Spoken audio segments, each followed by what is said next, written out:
Now, some would argue that the Cold War never truly ended, but instead evolved, which I think there's quite a lot of evidence to suggest that. The fundamental opposition between imperialism, the highest stage of capitalism, and communism, someone called the highest stage of socialism, continues to shape our geopolitical alignments. And certainly the demonization of communism is very evident in our mainstream discourse. Now, you did just talk about your first pillar being you're unabashedly Marxist, you're unabashedly socialist, you have core principles. But obviously, you're pushing back against incredible historical weight and a persistent stigma surrounding communism. Or is there less of that in Belgium? I mean, I would just really like to get your perspective on that. Like, how was that received politically and publicly? And do you find any pushback even now?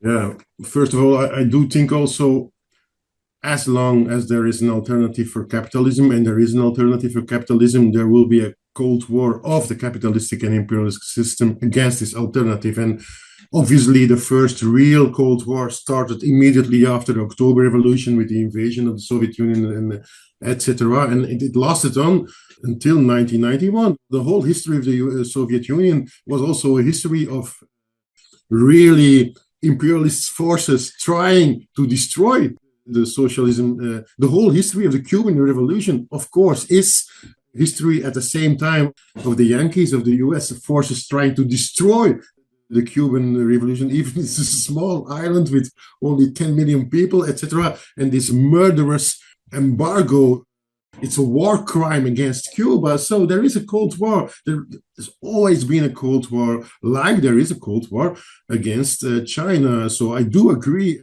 there is a Cold War because there is an alternative.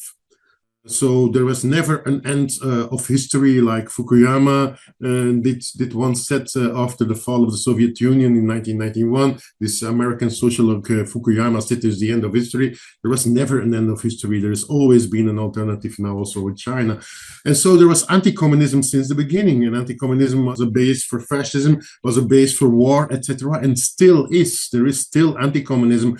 And in European Union, the anti-communism is harsh, is big, also in Belgium. And so, like, the term communism is not a correct term, and that's the debate we had before. So we said, okay, we define ourselves as communism, but also as Marxism, etc. And so we are trying to re-educate people on communism, because obviously in the 90s and in the nillies, there was this content on communism. It was very bloody and very it was a big lie that was being told to the European people about communism. And so we know if people are reflecting on communism, it has sometimes a bad connotation. And so we know that.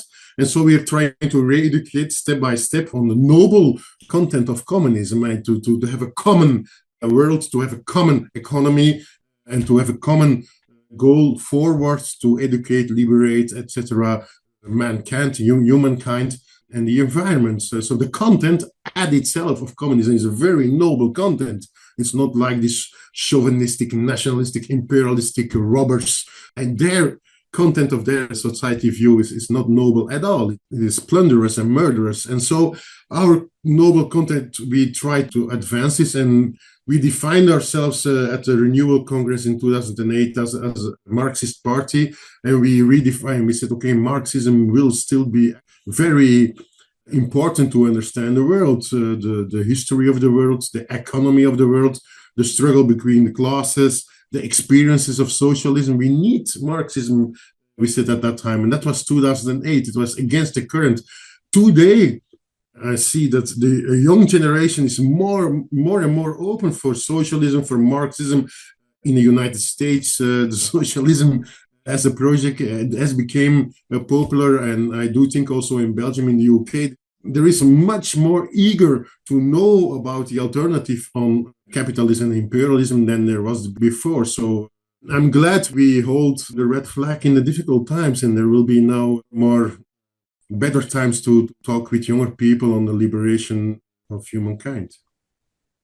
Yeah, that's a really good point that you make. I think it is becoming less and less taboo in some circles. At least I hope so. So this podcast is called Global.